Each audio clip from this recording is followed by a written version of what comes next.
आपका स्वागत है मेरे चैनल इंडियन हिस्ट्री में। भारत के वीर सपूतों में से एक श्रीमंत छत्रपति शिवाजी महाराज, जिनके बारे में सभी लोग जानते हैं। बहुत से लोग इन्हें हिंदू हृदय सम्राट कहते हैं, तो कुछ लोग इन्हें मराठा गौरव कहते हैं, जबकि वे भारतीय गणराज्य के महानायक थे। छत्रपति शिवाजी महाराज का जन्म 19 फरवरी 1630 में मराठा परिवार में हुआ। कुछ लोग 1627 में उनका जन्म बताते हैं। उनका पूरा नाम शिवाजी भोसले था। शिवाजी पिता शाहजी और माता जीजाबाई के पुत्र थे। उनका जन्म स्थान पुणे के पास स्थित शिवनेरी का दुर्ग है। महाराणा प्रताप की तरह वीर शिवाजी राष्ट्रीयता के जीवंत प्रतीक एवं परिचायक थे। श्रीमंत शिवाजी महाराज के बारे में कहते हैं कि मुस्लिम विरोधी होने पर दोषारोपण किया जाता रहा, पर यह सत्य इसलिए नहीं है कि उनकी सेना में तो अनेक मुस्लिम नायक एवं सेनानी थे ही, अनेक मुस्लिम सरदार और सूबेदार जैसे लोग भी थे।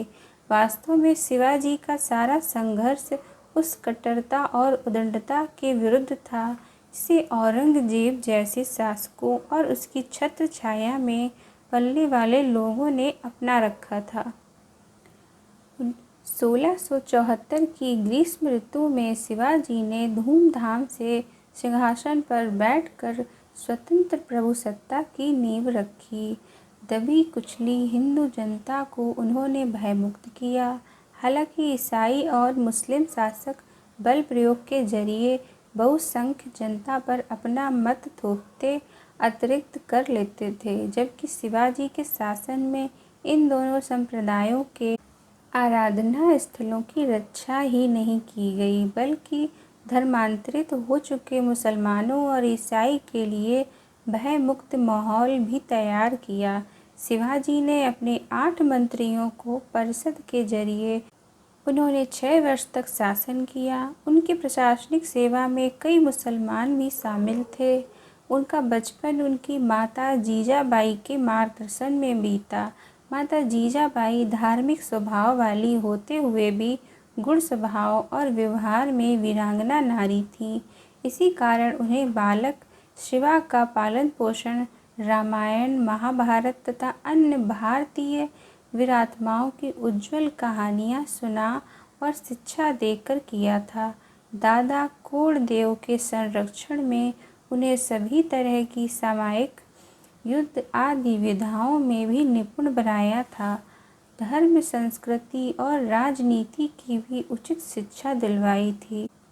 उस युग में परम संत रामदेव के संपर्क में आने से शिवाजी पूर्णतः राष्ट्र प्रेमी, कर्तव्यपरायण एवं कर्मठ योद्धा बन गए। जैसे ही शिवाजी पुरंदर और तोरण जैसे किलों पर अपना अधिकार जमाया, वैसे ही उनके नाम और कर्म की सारी दक्षिण में धूम मच गई। यह खबर आग की तरह आगरा और दिल्ली तक जा पहुंची। अत्याचारी किस्म के तुर्क, यवन और उनके सहायक सभी शासक का नाम सुनकर ही मारे डर के चिंतित होने लगे थे। छत्रपति शिवाजी महाराज का विवाह 14 मई 1640 में सईबाई के साथ लाल महल पूना में हुआ था। उनके पुत्र का नाम संभाजी था।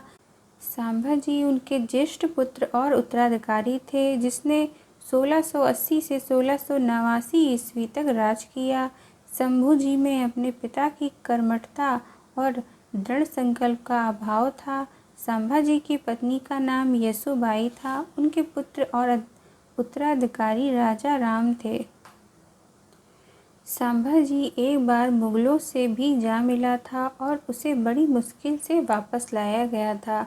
उसने मैदान छोड़कर भागना पड़ा। इस घटना के बाद औरंगजेब ने अपने सबसे प्रभावशाली सेनापति मिर्जा राजा जयसिंह के नेतृत्व में लगभग 1 लाख सैनिकों की फौज भेजी। शिवाजी को कुचलने के लिए राजा जयसिंह ने बीजापुर के सुल्तान से संधि कर पुरंदर के किले को अधिकार में करने की अपनी योजना का प्रथम चरण 24 अप्रैल 1665 को वर्जगढ़ के किले पर अधिकार कर लिया।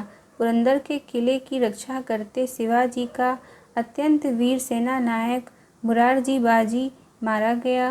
पुरंदर के किले को बचा पाने में अपने स्वयं का असमर्थ जानकर शिवाजी ने महाराज जय सिंह से संधि की पेशकश की। दोनों नेता संधि की शर्तों पर सहमत हो गए और 22 जून 1665 ईस्वी को पुरंदर की संधि संपन्न हुई। शिवाजी ने अपनी एक स्थायी सेना बनाई थी। शिवाजी के मृत्यु के समय उनकी सेना में 30 से 40 हजार नियमित और स्थायी रूप से नियुक्त घुड़सवार, 1 लाख पदाती और 1260 हाथी थे। घुड़सवार सेना 2 श्रेणियों में विभाजित थी। कहते हैं कि छत्रपति शिवाजी महाराज ने पहली बार गुरिल्ला युद्ध का आरंभ किया था। उनकी इस युद्ध की नीति से प्रेरित होकर वियतनामियों ने अमेरिका से जंग जीत ली थी। इस युद्ध का उल्लेख उस काल में रचित शिव सूत्र में मिलता है। छत्रपति शिवाजी महाराज अपने गुरु से प्रेरणा लेकर ही कोई कार्य करते थे। छत्रपति महाराज शिवाजी को महान शिवाजी बनाने में समर्थ रामदास जी का बहुत बड़ा योगदान रहा। लंबी बीमारी के चलते 1680 में वीर छत्रपति शिवाजी ने दम तोड़ दिया और उनके साम्राज्य को उनके बेटे संभाजी ने संभाल लिया। तो ये वीडियो आपको कैसी लगी हमें लाइक कमेंट करके ज़रूर बताएं। मिलेंगे नेक्स्ट वीडियो में।